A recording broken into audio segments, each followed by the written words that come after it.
آج یوم نجات ایک ایسے شخص سے جس کے آنے پہ خیال تھا کہ خوشبو سے یہ گلشن مہک جائے گا، لیکن آج جب کہ وہ جا رہا ہے تو اس کی بدبو سے یہ عالم ہے کہ ہم تمام پوری قوم یوم نجات منا رہی ہے کہ خدا کے لیے اس کو دور کر دو، ہم سے اس کو برداشت نہیں کر سکتے۔ اور میں آپ کو صرف یہ بتانا چاہتا ہوں کہ دیکھیے یہ کتنا اہم اس نے رول ادا کیا ہے ان کے نقطہ نظر سے جو پاکستان کے آئین کی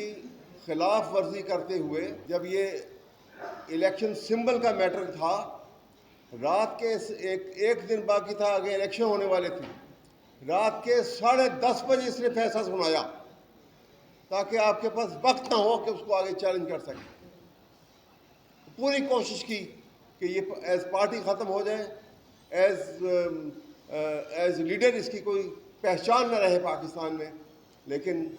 مین پرپوزز گاڈ ڈسپوزز، اللہ کو اور منظور تھا۔ میں اور اس کے بعد آپ کو بتاؤں،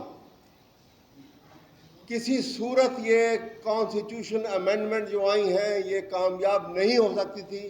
نہ 2/3 میجورٹی ان کے پاس کبھی آ سکتی تھی۔ اس کے لیے قاضی نے ان کو یہ ایک پرپوزل دی کہ پہلے جو پریکٹس اینڈ پروسیجر بل کے اندر جو آپ نے تبدیلی کی تھی، ایکٹ لے کر آئے تھے، وہ اسی کے کہنے پر لے کر آئے تھے۔ اب اس نے کہا کہ میں ان ایکٹیو ہو گیا ہوں کیونکہ میرے ساتھ جو 2 سینئر موسٹ جج صاحبان ہیں وہ انصاف اور قانون کی بات کرتے ہیں، اور لہٰذا میں ان کے ساتھ نہیں چل سکتا، میں اپنی مرضی کا بینچ نہیں بنا سکتا۔ انہوں نے کہا کیا کریں؟ انہوں نے کہا ایسے کرو، ایک آرڈیننس نکالو فوراً۔ اور آپ نے دیکھا کہ گھنٹوں کے اندر ایک آرڈیننس آ گیا، پارلیمنٹ ان سیشن تھی، آرڈیننس آ گیا، اور آرڈیننس میں یہ لکھا گیا کہ چیف جسٹس کے ساتھ 2 سینئر ممبر، ایک سینئر ممبر، ایک ان کی چوائس کا کوئی جج، اس طرح سے 3 ممبر کی کمیٹی بنے گی اور وہ فیصلہ کرے گی۔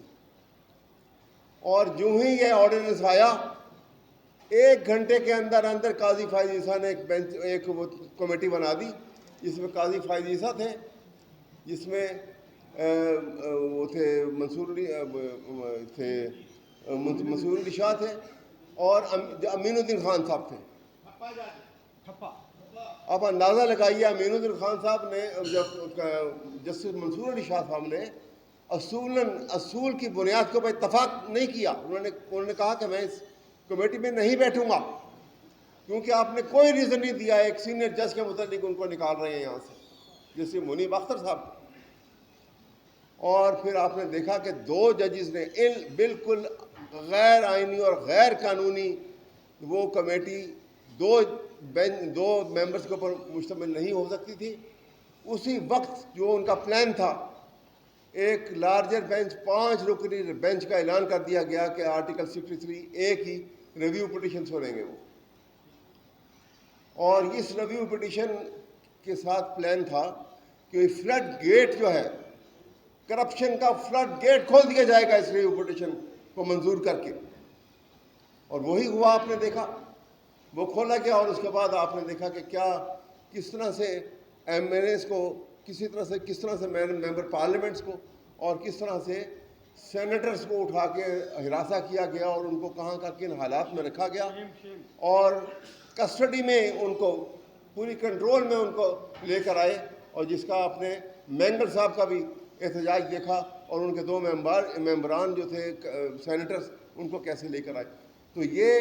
جس انداز میں یہ سب کچھ ہوا ہے، یہ it amounts to subversion of the constitution of Pakistan, جس کی ایک اور بہت بڑی وجہ پاکستان کا آئین جو ہے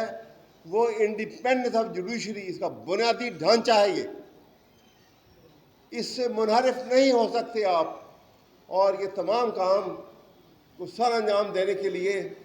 یہ شخص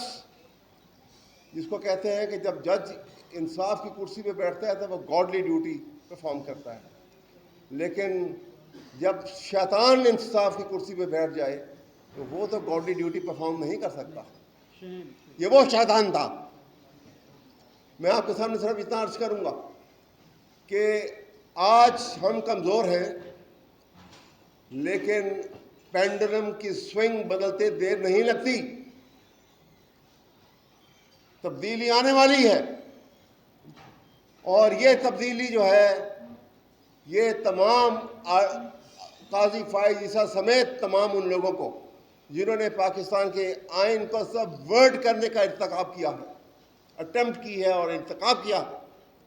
ان سب کو ایک لائن میں کھڑا کریں گے، اور وقت بتائے گا کہ یہ تمام آرٹیکل 6 کانسٹیٹیوشن کے اندر ٹرائل ہوگا ان کا،